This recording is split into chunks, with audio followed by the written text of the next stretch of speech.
Hello everyone, it's Michael Mechanical here. Today I'm gonna say I got a bloody nose because, well, it's itchy and I'm just scratching it because it's been irritating me and it keeps bleeding. And it's mostly because it's been bleeding that it's irritated, not for any other reason. And it's just a one nostril.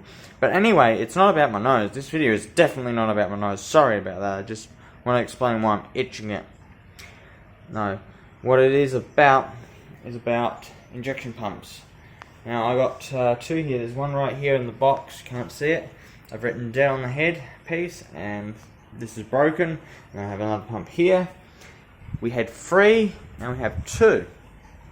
The third one, and the injectors out of this car are at the specialists who specialize in diesel. The injectors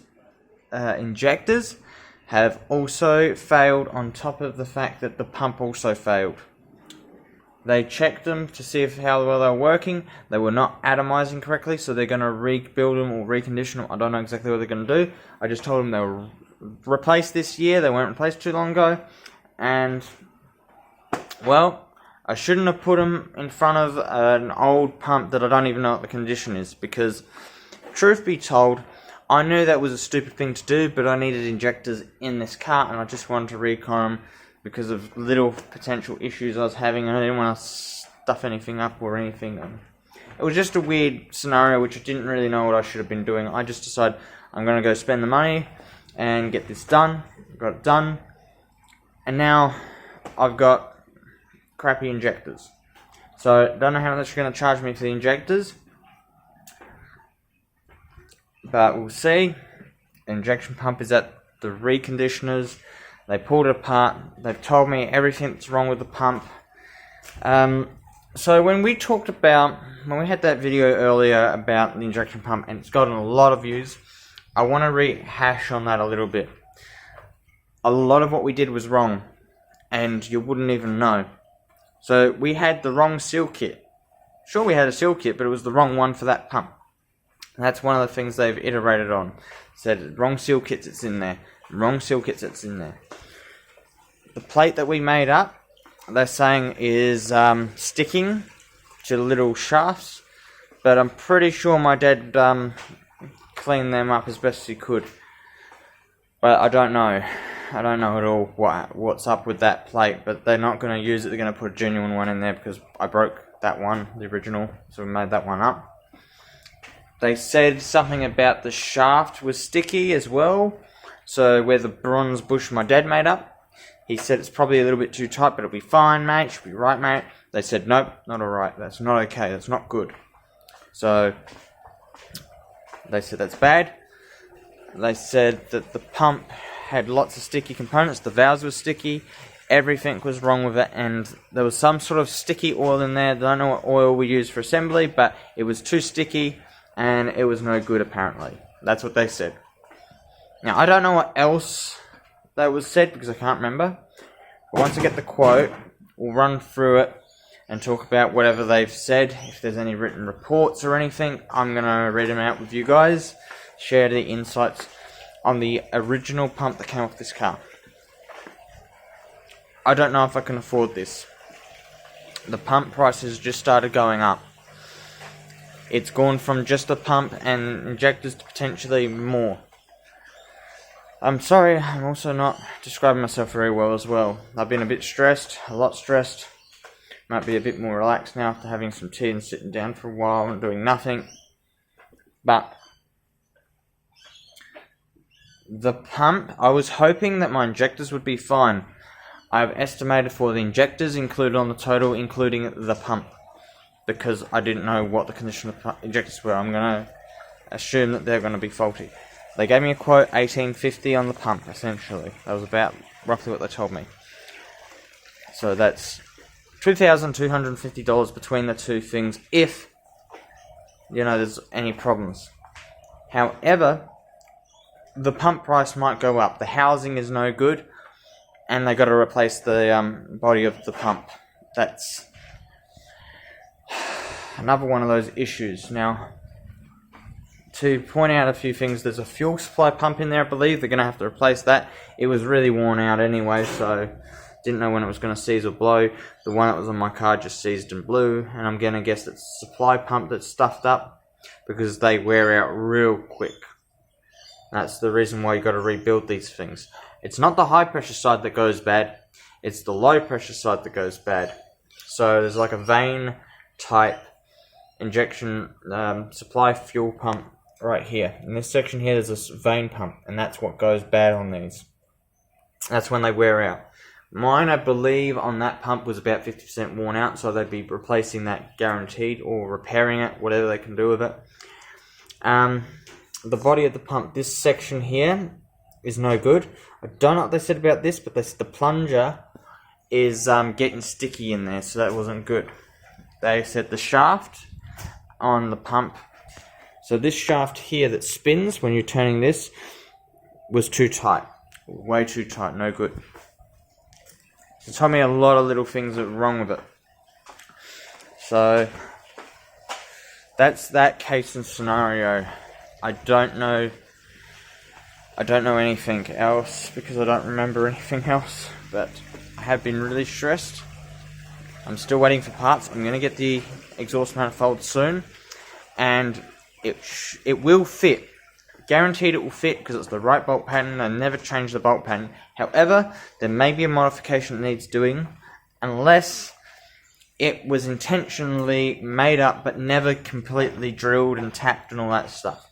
It might have a EGR plate that we need a blanking plate for the EGR, because there is no EGR on my car. My car never came with EGR, but I couldn't get the right part to suit it.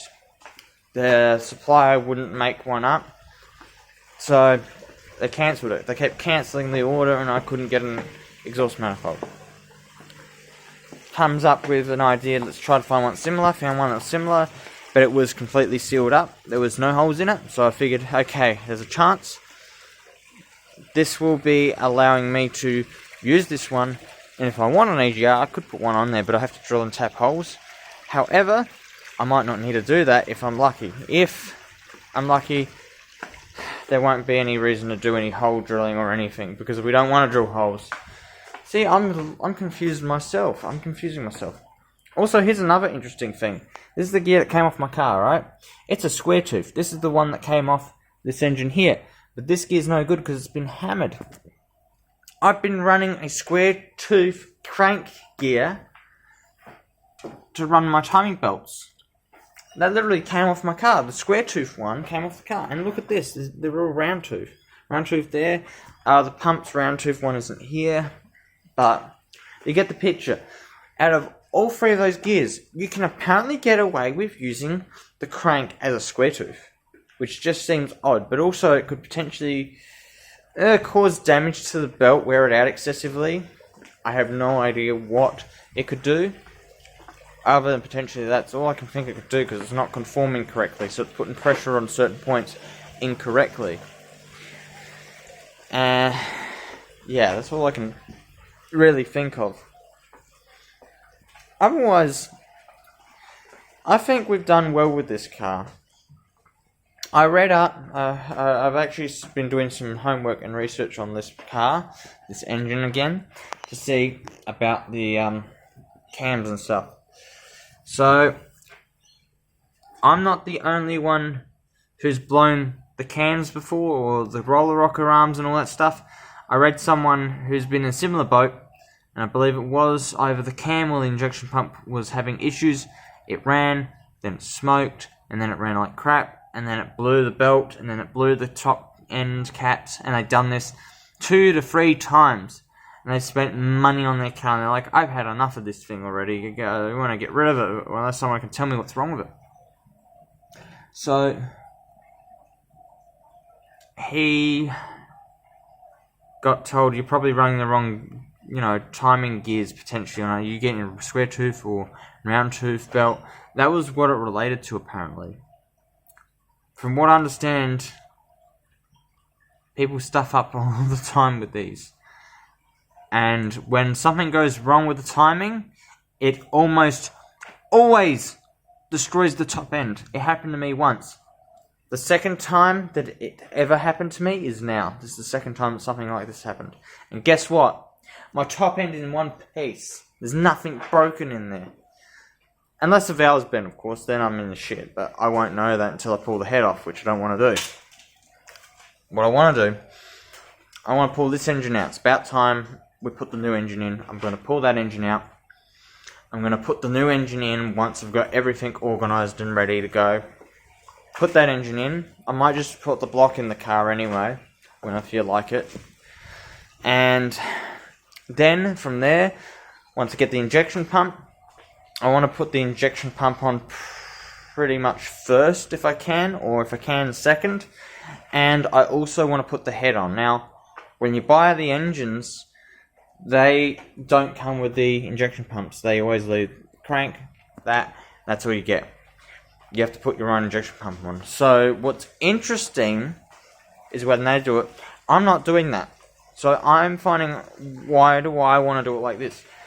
The reason I don't want to do it their way is because if the timing changes on the crank or the timing changes on the top end, you don't know where you are. You don't know which way you have to go, and it gets tricky. It takes you a bit of, working out to figure out which way you've got to go. Otherwise, you're going to have pistons and valves colliding. And that's exactly why I'm just not doing it. Because I want to know where everything is when I assemble it. But anyway, guys, this is where I'm at. Feeling stressed. This one here I got to call. Today's Thursday. Tomorrow I got to call up Grant. Person who rebuilt the transmission. He's going to come and check it out and tell us what's up with it. But it looks like I'm going to be pulling both transmissions and motors out of the cars. But Dad said once the guy's seen this car and he's checked this one out, that he wants this car out the front. So this car's going out the front, Mum's coming in here. And we're going to have to be careful because to navigate through here, from here to there with a motor, not going to be easy. It's not going to be fun either. And especially if Mum's car gets parked up too far here, I could potentially hit it, and with a heavy motor like that, not a good idea. We've got to be very careful. Other than that, some people might be interested about the Fairlane. Well, nothing ever happens to the Fairlane, but if you look at it, there's been mice running around it with those little foot pedal thingies. They've been running around. It's all getting dirty and dusty and disgusting. I don't know when I'll ever do something with that Fairlane ever again, because that is, for me to do anything to that, I need money to spend on my car and finish my car, and then once I'm financially free, that's a project car. That's not a serious sort of car where it's like, I want to do everything and drive it. Oh look, a cat. Hello. Run. Cat. Now I want to see, while I'm here with you guys, oh look at this broccoli. What's going on here? I can't even see if there's a head on that broccoli, but these are purple broccolis that are meant to be coming up. One's coming up. That's green. That's green. That's green. These are meant to be broccoli, purple broccolis. But they're coming up. What's this one? I don't see any head on this one. This one's just flopped over. And then we have others over here. Some of them survive, some of them are dead. Kale and spinach. And maybe another one or two of those. Or maybe that's all of them. Nothing else special. But yeah, I guess I'm going to end this video here. Any support I get from you guys is really, really appreciated at this point in time. I right now cannot pay straight up for an injection pump.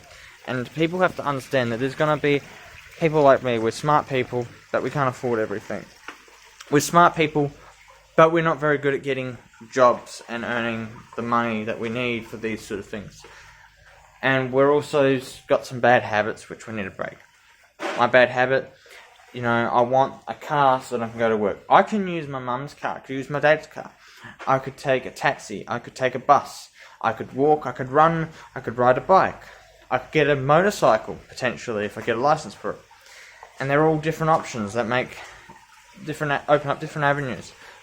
No one wants me riding a motorcycle, and they're all idiots, because there's nothing wrong with that. It's a cheaper form of transportation, one, but the thing they're scared of is you got less protection than in a metal shell like this. You're more likely to have a bad accident and get injured if you ride a motorcycle. And you're more likely to have fatality if you're on a motorcycle. Plenty of people I know have had those incidents happen, and they blame one person or the other for the accident. But anyway, guys, forget about what I just said. We don't need to talk about that. If you like riding bikes and you haven't had an accident, that's good. If you know someone that's passed, then just know that that's a reason to try and be safer on the road as a motorcycle driver. Because even though you have a car, the same fate could still be in front of you on the road. It's just about being responsible and preventing it from happening in the first place if you can, and take control of the situation as best as you possibly can, you know, hitting those brakes, accelerating out of, you know, these really tight scenarios where someone's going to hit you and you have to hit the accelerator, or, you know, you have to hit the brakes really hard and then you have to take a chance on either going sort of towards a tree, or, you know, going towards them hoping they're going to veer out of the way, or going straight in which you're in their path and they're probably going to likely hit you anyway. And you don't know. Anything can happen, and you have to have really good judgment. My name's Michael the Mechanical. Thanks for watching. This is a bit of an update on the Triton MJ 1995 with the blown up injection pump. Internally it's broken. And an update on the old pump that we rebuilt. And an update on the gun. An update on how I'm feeling about this whole situation, where I'm at and where I can go or where I can't go. Take care, everyone.